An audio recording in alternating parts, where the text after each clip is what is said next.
O Gregario MTB PASS é um oferecimento de Mombora, seu carbo 100% natural para te ajudar a alcançar sua máxima potência. Conheça a Mombora usando o link na descrição desse podcast. Gregario Mountain Bike MTB PASS listeners and viewers. This is a special day, almost a historic day. And Viviane Fabri cannot be here with us, but we have at the Gregario program what they call in English GOAT, a greatest of all time. Ladies and gentlemen, with you, the one and only Nino Schurter. Together with us, Érick Bruske, on a special participation here. And I'd like to thank Mombora, 100% natural carbo, who sponsors MTB PASS. Also, a very, very special thank to Scott Brasil and Global, who facilitated to find a schedule with Nino to be with us. Érick Bruske, for somebody that doesn't know, he's a professional mountain biker, five times Brazilian champion, and currently director of track development Team Brazil. Nino, for somebody has been living in a cave for the last 20 years, he was born in 1986 in Tergnaus, Switzerland. Since 2003, together with Tomer Fritzschneck, Swiss Power, has been running Scott SRAM mountain bike team. He has been world champion on cross country in 2009, 12, 13, 15, 16, 17, 18, 19, and 22, 9 times.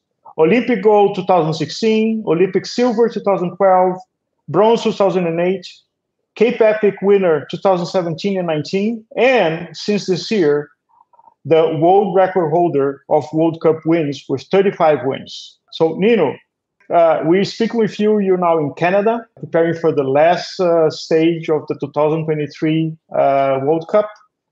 Thank you very, very much. Yeah, thank you. It's an honor you guys having me, and I'm looking forward to an interesting conversation. And yeah, we are here in Mont Saint Anne for the last round of the UCI Mountain Bike World Cup. So yeah, excited.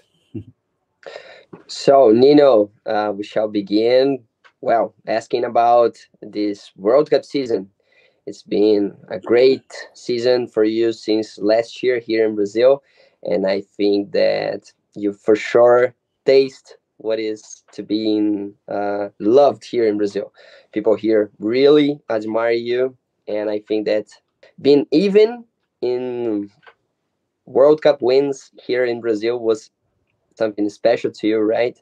Yeah, last year in Brazil was really special. I love to race in Brazil. The fans are really cool. It was an insane atmosphere, and yeah, it was for me a really special victory.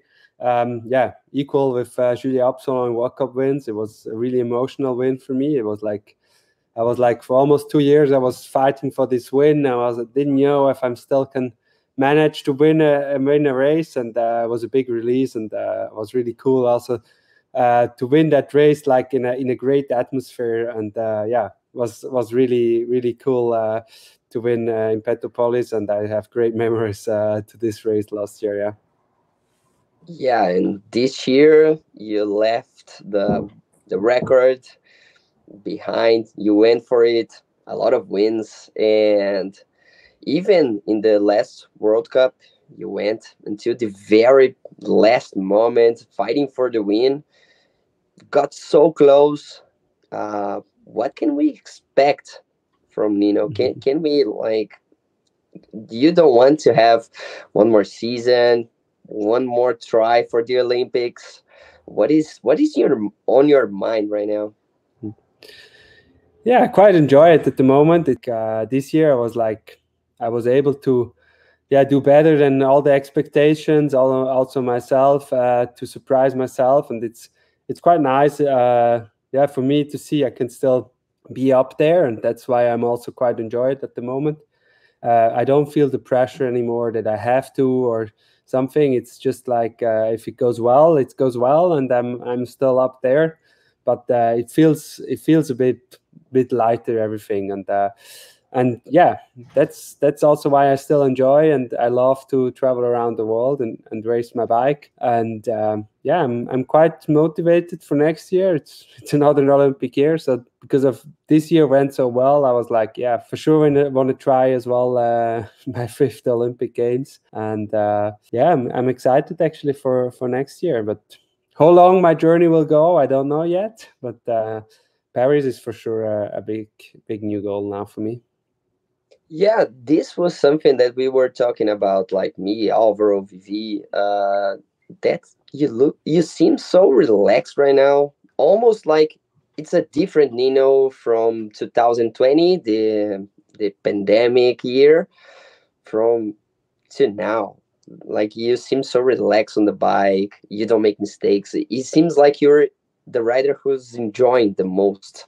Uh, you agree with that? Like you are enjoying the bike most of the years behind. What have changed? For sure, like in the pandemic year, I didn't enjoy it that much anymore. It was like no spectators at the event. There was no atmosphere, and I need this. I need to feel the energy of people. That it's now something big, and I didn't really enjoy it anymore to race in without spectators, or it felt like a small race where it's still like it's not really what I'm looking for. It's nice if you can race in front many spectators, like in Petropolis or like in Lenzerheide, where you have like 25,000 spectators cheering for you, where you feel the energy. And yeah, also with like knowing I'm now the oldest in the field, and I don't have to anymore, but if I still can, it's actually pretty cool. Yeah, so I enjoy every race. I can still be up there, and I know it's more and more everything needs to come together that I can still be up there. But those moments I quite enjoy, and but yeah, it's not always just fun, and it's also hard work still sometimes, and especially the 2 last World Cups, it was like I really was battling for the overall, and since a few weeks I'm struggling a bit with health issues. I had again Corona, and like I can't get rid really of it, and so I was like also like in snowshoe, I had really to push hard for this 2nd place.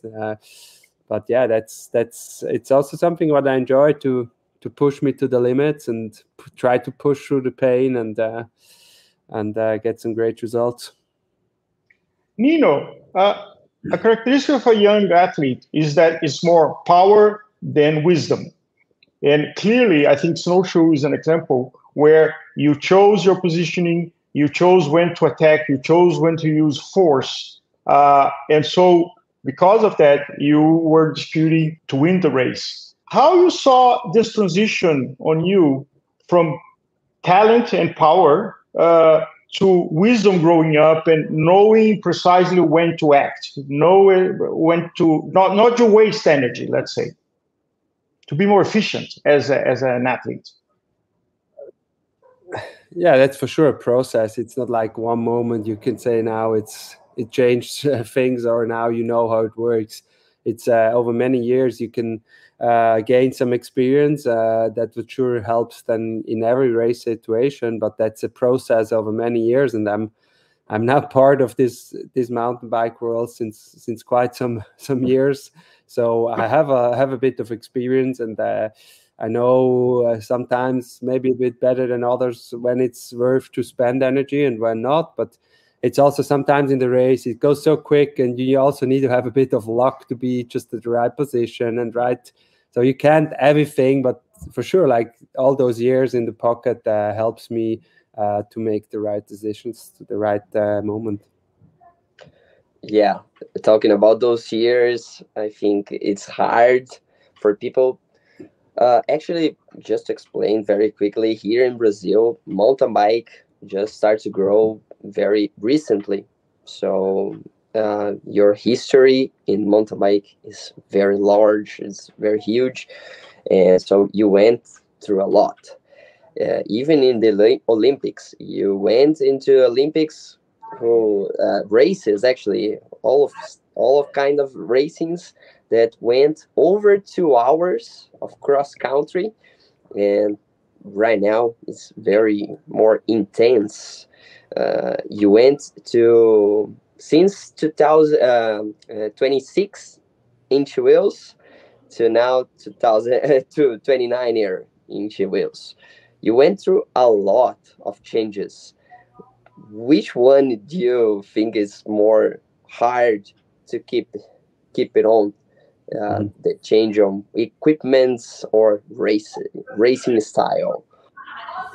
Yeah, I went through a few processes that mountain bike did. So yeah, the racing is completely different. I can remember like on the 23 races that were like 2.5 hours, like Worlds 2005.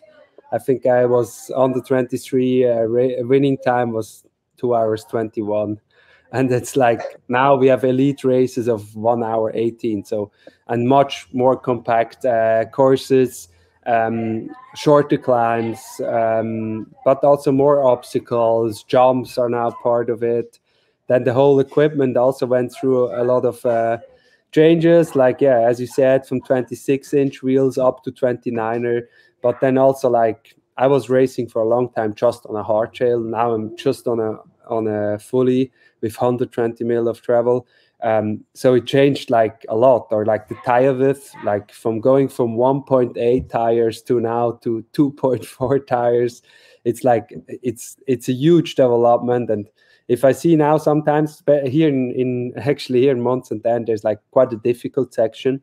They call it the bear trees, and I still have some pictures writing down this difficult thing with like a 26-inch bike, no dropper post, tires just 1.8 wide, and yeah, it looks like, if you compare those pictures, and sometimes I think, wow, how was possible to ride with a bike like this down a difficult section like this? But yeah, it's like it's actually pretty cool to see the whole development, and it's also something I quite enjoy to be part of it, like not just like how the sport changed, but also be part of the development of the equipment, be part of, like, with Scott together, develop what's new thing in mountain bike, or with SRAM, being involved in the suspension, in the drivetrain, or with Maxis, with tires. It's something quite I enjoy to be part of it. And I think we changed quite a few things in the past years, and we were always part of a big development. Yeah, this for sure. Like, it's hard to think about a rider who is in the same team, the same brand, the same, and not only talking about the bike brand, but talking about transmission, talking about tire. This gives you like security. It gives you confidence to really say what you want to say to them, and really development the equipment with them, right? Yeah, it has a big advantage if you have like long-term partners where you know each other already over a long time. So at Scott, I'm I know all the people there, and that makes it quite easy to, like, if there's something you think you need to change, or you see something that could be the next thing, like the ways are really short, like where to get to, and what you want to get changed, or what you think could be the next big thing, and also be like working with the same people together makes, like, you get a lot of advantages, like where you maybe could miss small things if you don't are really a well working team together. It's like sometimes you just miss a few things. And now I'm working, like, I'm riding on Scott bikes. I'm part of Scott team since 2003, so it's now 20 years. I'm in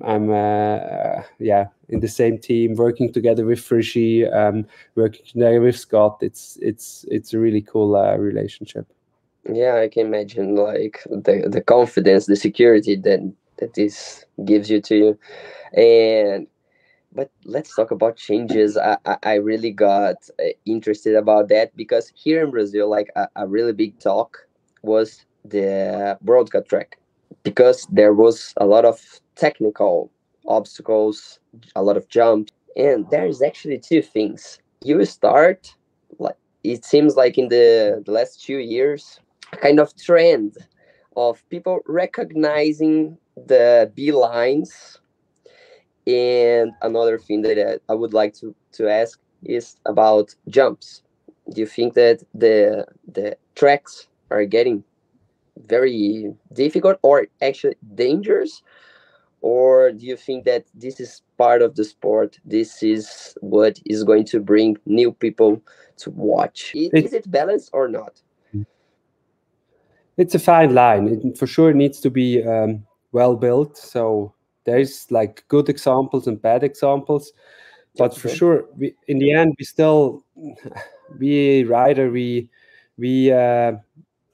need to bring a show. And I think it's not road racing, it's not cyclocross, it's mountain bike, and we're going off-road. We do jumps, we have difficult sections. I think jumps is part of our racing now. I think, but yeah, it's like it needs to be well done, and if you crash, consequences need to be not too high. Yeah, I think it's part. We need to bring a show, and difficult sections and jumps are those days. It's part of our racing, especially if you want to go to tracks, close where people are. That means we go into parks where there's no trails yet, and you need to build everything, and then you need to build sections like with jumps, and you can't have like a natural trail then.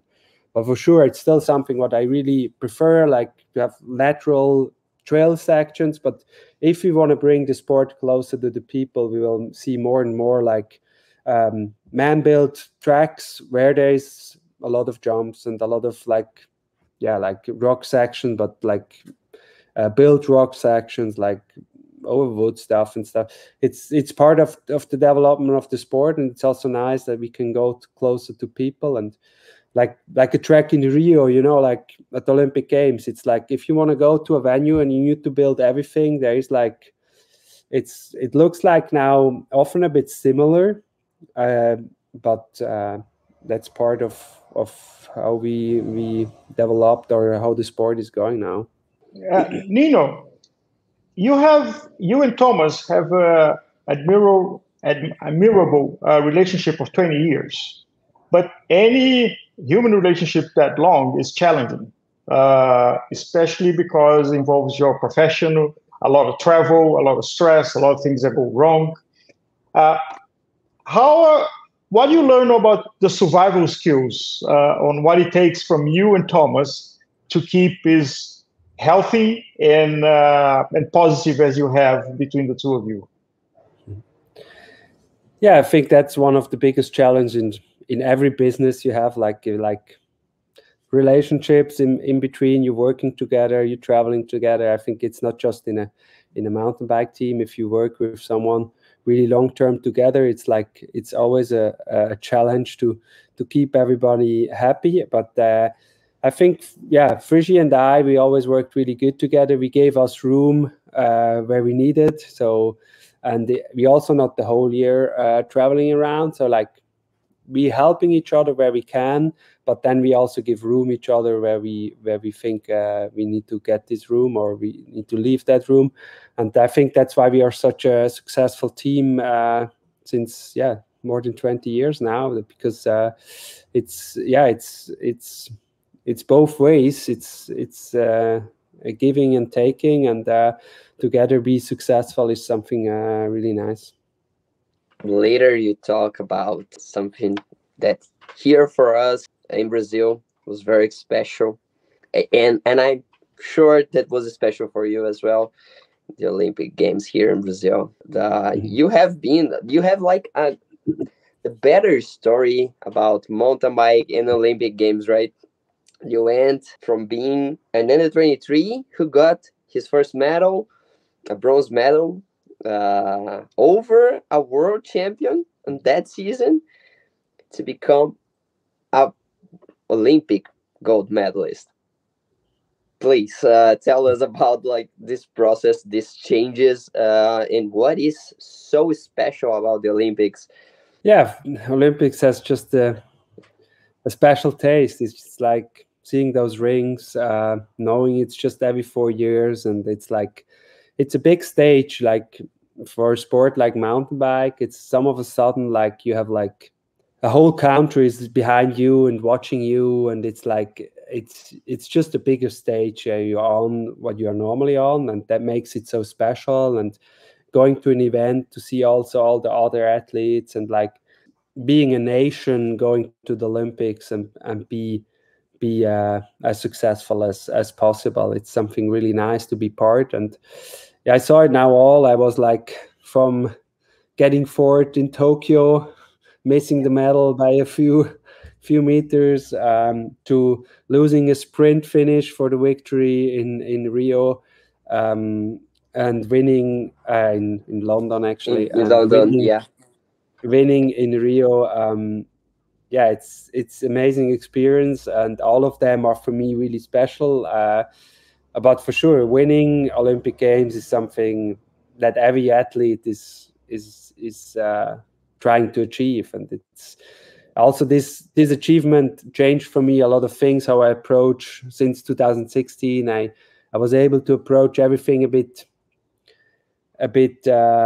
With less pressure. I knew I got this, what I always wanted. It was a big dream for me, especially after London, missing the gold medal, like in a sprint, and I was really disappointed. And I worked really hard for 4 years to get in Rio the perfect race. And it's something that keeps you pushing as an athlete. Those dreams, and it was really special, and I was really glad I won this Olympic title in Rio in a special race.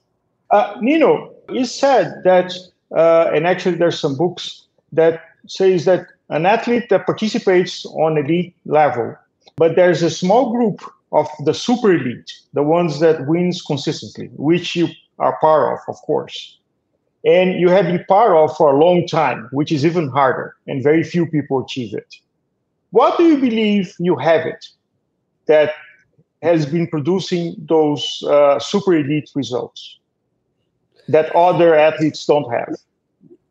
I think a lot of things need to come together. A lot of things need to be imbalanced. And I think, first of all, I have the talent, what you need. I have the right genes. What my parents gave me some pretty good genes. And but then I also met the right people really early. So I had also with my coach, I'm working now 22 years together, and he knew there's like no shortcuts. You need to build it slowly up, and I was really lucky to have him from the beginning, but then also be part of the Scott's Ram team from the beginning, be able to slowly follow like Frisch's steps and get slowly into it. And also there it is like you need to get slowly to it, and there's no shortcuts to any success. And I think I was able to build that up through my whole career. And then I was also lucky, never had a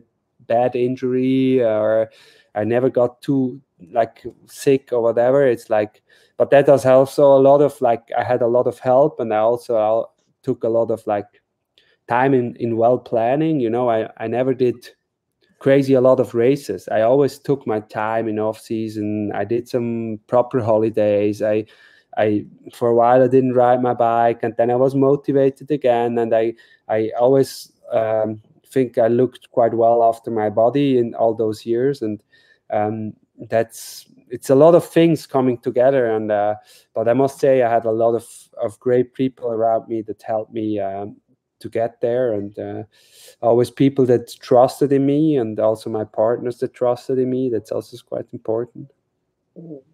So would you say talent, discipline, and consistency? I don't know if you just break down to and those luck. Two. It's like sometimes it's also just small things that it's like, luck is for sure also a big part. You need to be lucky in your life that you just survive. It's like, and there's so many things that need to come together. And but it starts for sure with first of talent. Then you need to have discipline. You need to have like this drive that keeps you going, and you need to have passion for it. You need to have I think you need to have a lot of fun for it. You know, like if it's just work, you also won't be successful. You really need to enjoy what you do.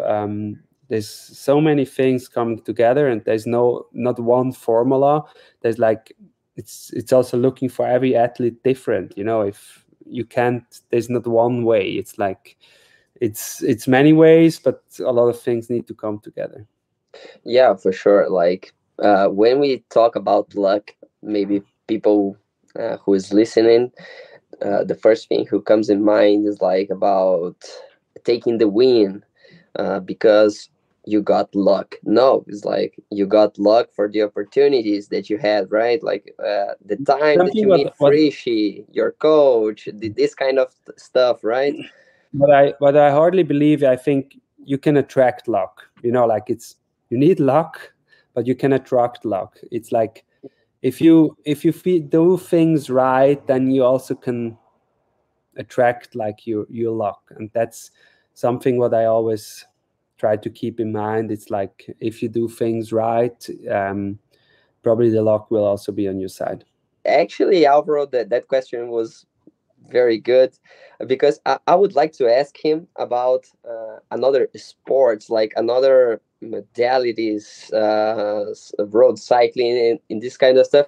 But actually, I would like to introduce like your parents. It was the first thing that you talk about, like genes. They did another kind of sport, like they came from road running, another kind of cycling maybe, and then we would like to introduce you to this question about this new kind of cyclist who appears in the mountain bike peloton, because I would like to know your background a little bit more.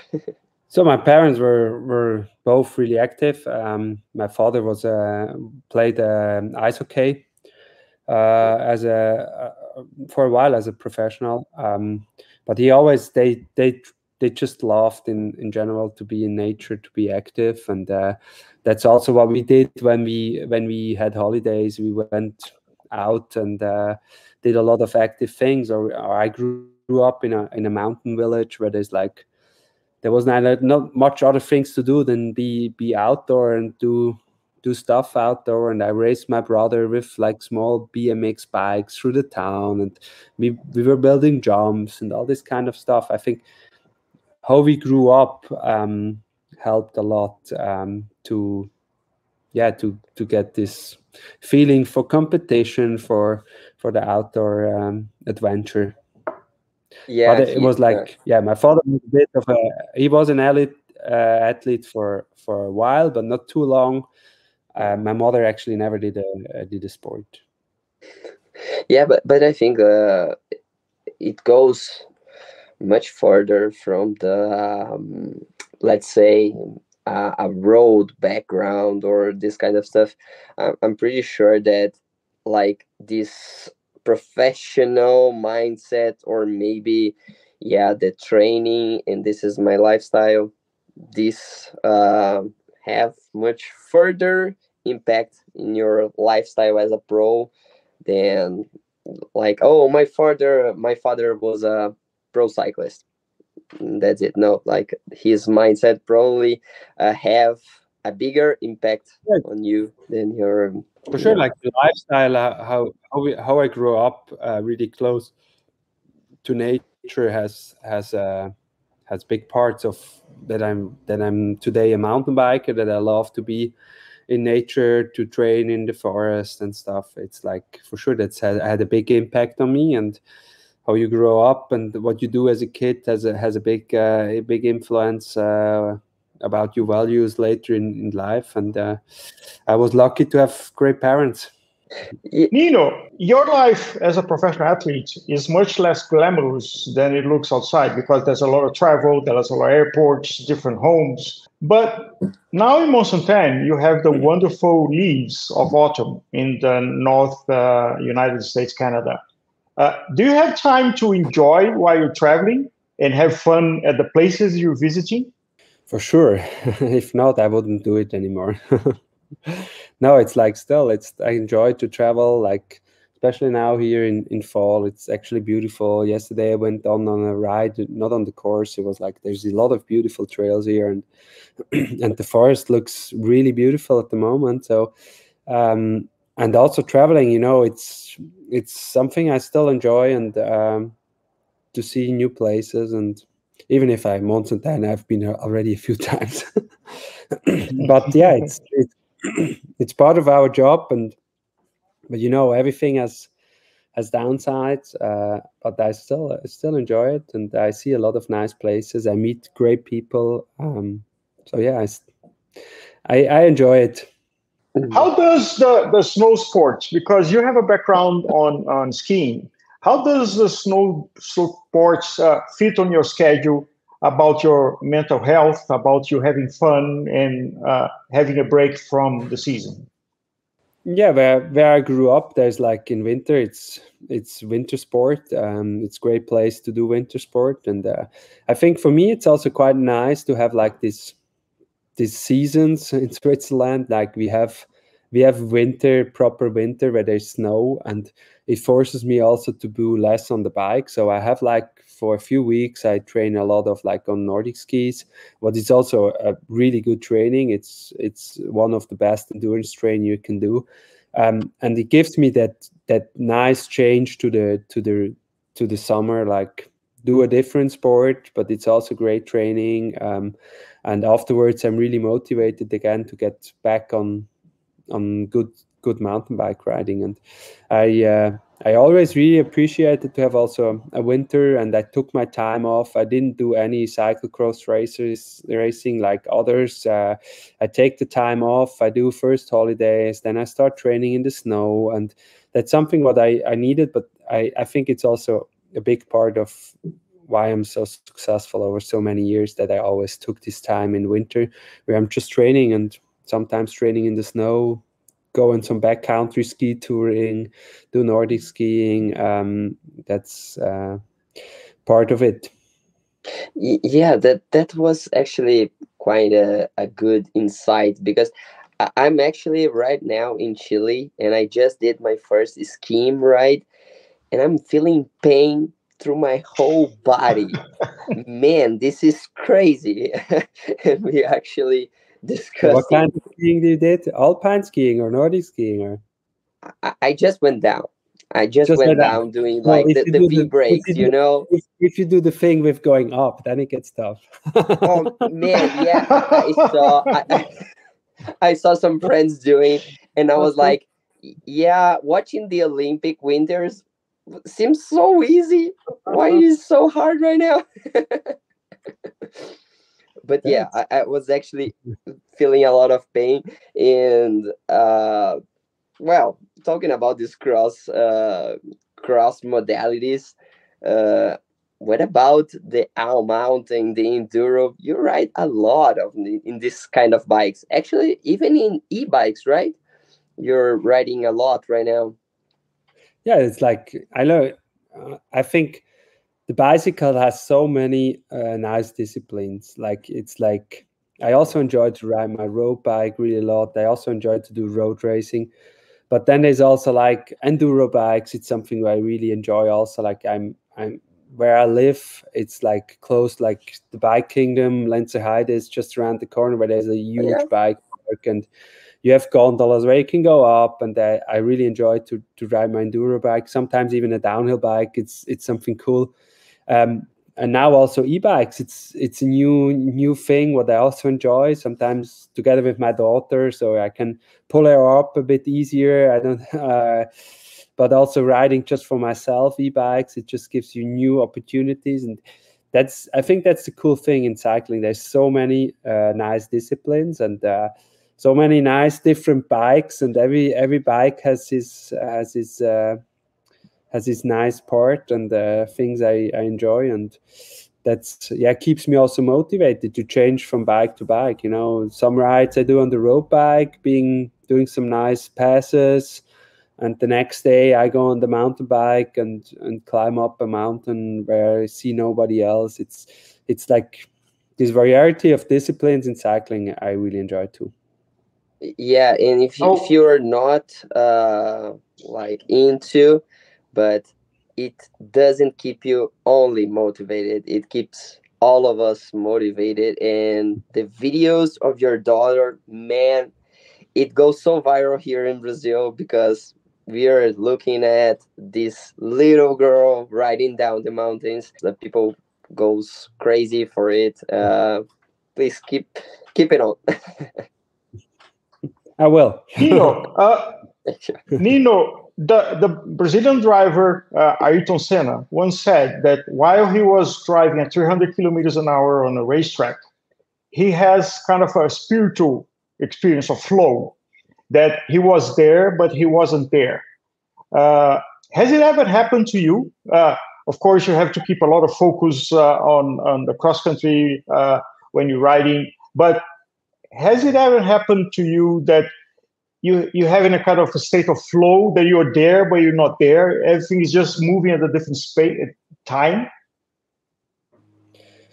For sure, like in a race, if you really get into the flow and everything goes like, some of a sudden things go much easier than that they look like or they are. Like, it's in some races, if I get really into this, that's when I do my best. But I don't always get to this point where it's like, where it feels light and it feels everything working really well. But yeah, that's for sure the state you want to get in like having this complete flow. Even if you're suffering hard and it's hard racing, it doesn't feel like and this is, yeah, it's hard to get to this flow, but it's what you're aiming for. Well, actually, Nino, we would like to ask, how have you seen the change of the podiums in the World Cups? Have you seen it more like accessible to riders from another modalities? What have changed in World Cup with the introduction of riders from cyclocross, road cycling? I know that this is this is new thing because you already share podium of road cyclists in 2008 and Fuchsen, actually Jean-Christophe Perrault, but right now there's a new wave of riders. What have you changed? What have you seen that have changed most in the World Cup podiums in the last few years? It's actually great that the road teams are now also interested in the mountain bike sport, and like Ineos and Alpecin are also interested to on the mountain bike world. It gives you more attention, more attraction for the mountain bike. What I think it's great, and I think it's moving everything tighter together. It's like those days it's getting tighter and tighter racing. And I think that makes it even more exciting, and it's great for the sport. So I think it's great that many from all sides is coming to the World Cups, and we are racing together and delivering a great show. Awesome. Thank you very, very much for your time. It was a privilege to confirm that great human beings are humble and big, and I think maybe that's what makes you consistently big. We'll continue to cheer for you. Let's hope that we meet sometime in the future. But thank you very, very much. Yeah, thank you for the nice chat, and thanks to all Brazilian listeners. It's always awesome to have you at the race or feel your support. It's really cool to feel this support from Brazil. Thanks a lot, Nino, for your presence here. It was a pleasure, and I will be sharing a lot in the next few days. See you soon. Thank you.